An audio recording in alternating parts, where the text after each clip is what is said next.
And I'm here talking with Anthony Walker again. We just had to continue this conversation because there's just no end to the good nuggets, the wisdoms that he has about a quality relationship. So we're going to continue with something he says here. Relationships are the exact same as meals. We decide what we want or don't want to eat. And then down below he says, we think it was prepared for us and we have no choice but to eat it. That sounds like something happened to me when earlier I was talking about my marriage. Mm-hmm. Yeah, you know, it's there, you know, so why not? You know, it's okay, you know, so you feel you have to eat it, but you really don't. So talk a little bit about that. Imagine life as a buffet. Mm-hmm. When you walk at a buffet, walk up to a buffet and you see something, you don't feel obligated to eat it just because you walked up to it. Because you know there's other things down the line. So you go through, and if there's nothing you want at that buffet, you'd be like, oh, I'll eat after this because there's nothing I see. We have this desperation in life that we create where we believe that, oh, if it came around once, it's not going to come around again. If something unbelievable happens, you know, that's it. It's the one time. If you meet somebody who you really think you can be happy with, it might be 50 years till you get it. So then all of a sudden you look, okay, well, you know, life put this guy in front of me and I had no choice to take it. What was I going to do? Wait 30 other years? It's like, so wait a minute. You're a psychic. You're a savant. You saw 30 years down the line till you got another relationship. What you did is you looked at what was set before you. You created this idea and concept of desperation, like I have to eat this or I'll never eat anything ever again in my life. And then you use that to justify getting in this relationship. You chose that. But just like we make our meals, we can make our relationships. And just like this, we go through periods where we get really hungry. And there's nothing in the house that we really want to eat. So we don't eat. We go out to get something to eat. Or we'll be like, you know what, I'll just wake up hungry and I'll eat something in the morning when I want to eat it. But we don't want to have that with our relationships because we're so afraid that we're going to end up alone. So we don't have alone time as an option. We don't have waiting as an option because there's too much mystery in the ether about when it's going to happen again. But in essence, no matter what you do, you are choosing your relationship. You're choosing your meal. So what happens is we have to be able to have the wherewithal and the trust in ourselves, in our goodness, in our God, whatever you believe in, that, you know what, I cannot eat this meal and there's going to be more for me to eat. I'm not going to starve to death emotionally or intimately. I'm going to be fine.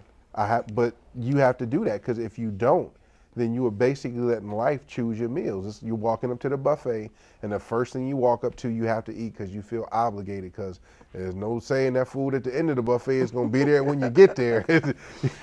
But doesn't it have a lot to do with your focus at the time, though? Because I'm thinking of myself, you know, my focus was I was planning, I was going to get my college education, and then I was going to go to Europe and Africa for 6 months. So, but in the meantime, I needed love in my life. You know what I mean? So I kind of thought, well, you need it or want it. And on what well, level? Both. Everything is about your focus. Everything in your life is about what you're focused on at the time and how what you're doing and what's happening around you relates to it. So your focus really needs to be bigger. It's a given, so it needs to be bigger in the sense that it encompasses the down the road. Well, see, focus is just like this set in this room. I'm talking to you, so there's a need to focus in on you, your expressions, everything you're doing. But not so much that I can't adjust my gaze and look at this beautiful backdrop and see how wonderful it is, or see this book. You know, I don't want to be so caught up in you that you become the only thing. The only time I want to be so caught up in anything or anyone that I can't take my focus off of them is when they are the sole purpose and origin of my existence, and I don't need anything but them. God. That's God. So a lot of us try to play God with other people. So we look at you like, oh, I'm not going to look at anything else but you. Like, if I get hungry, you can make a sandwich come out your palms. You know, if I got to go to the bathroom, you can make a toilet appear to the right. It's just like, no. I'm here to enjoy you and everything around me. Now, I might be focused on you longer or more intently, but it doesn't stop me from looking at other things. Our focus has to be practical, and it has to have some common sense to it. You know what I'm saying? If you're driving, you don't want to look just at the street lights because you're running to the cars. You don't want to look just at the cars because you'll drive through the street lights. There has to be a common sense, you know, a practicality to our focus. But we get caught up in this romantic ideal. All I ever wanted to see in my life was you. That's mess. You know, another thing too is that part of what was going on with me was culture, and that's an aspect of a lot of people's relationship. Notwithstanding all of the food analogies that you've used, but culture also factors in. How do you see that? How do you put that in the food metaphor? Oh, that goes to food. It's like your family traditional recipes. And you're making spaghetti, and the recipe says you put this, that, and the other. And then you're like, well, I want to put this in there. That's not how we do it. We do it this way. And then they pass down these recipes to the letter. And you find people have been cooking with the same amounts and same recipes for the last 80 years, where I might like garlic. And I want more garlic in there, but I don't want to feel like that I've like bastardized some kind of tradition by throwing garlic in there. So you make it that way. And that's what we do. We look at our lives like recipes that have been passed down through the centuries, and we don't want to, dishonor anybody by changing anything. So my mother got married when she was 25. I'm going to get married when I'm 25. If she was ready, I was ready. No, you're not. You're two different people. You might want garlic in your life. That was my thing. See, I'm from the Caribbean, and in the Caribbean, particularly in St. Kitts, you don't date like people date in the United States.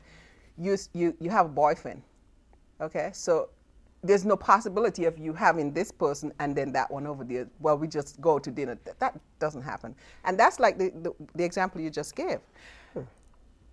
If the culture didn't impact me, I probably would have said, well, I like him, but we work good together, but, maybe I should be also going up with this other person. Culturally, that wasn't acceptable. So I felt stuck. Yeah, and that's the way it happens. It gets passed down to us. And like you said, and for some reason, we feel obligated to it.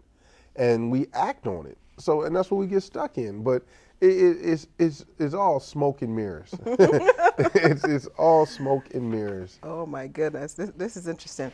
Okay, let me go to another page. And since we're doing a second show, you may want to think of a poem that you want to read as we go along. You said something here. The only cleanser, because you talk about cleaning your kitchen. You have to cleaning, and you compare that to like your emotional baggage that we have sometimes that we take into relationships. Equate that with cleaning up, scrubbing the backdrop of your stove and stuff like that. So the only cleanser that can scrub the dirt out of your life is truth. I really like that. Truth as a cleanser. Truth is a cleanser, because we think cleansing. If there's a stain, you put the cleanser on there, you put some elbow grease to it, it comes up, and now it's safe to eat, bacteria-free, this, that, and the other. Well, the only way that you can deal with your situation is if you're truthful about what happened in it. So say that I was dealing with a situation where I said I went to point A, point B, point C, and point D. And through this, it caused me all kind of trouble. But I was only willing to admit that I went through point A, point B, and point C. I would never be able to deal with what point D did to me or what happened at point D, because I don't want to acknowledge that happens. So whatever happened here is going to stay there even though I get rid of these three. I'm always going to be stuck with this.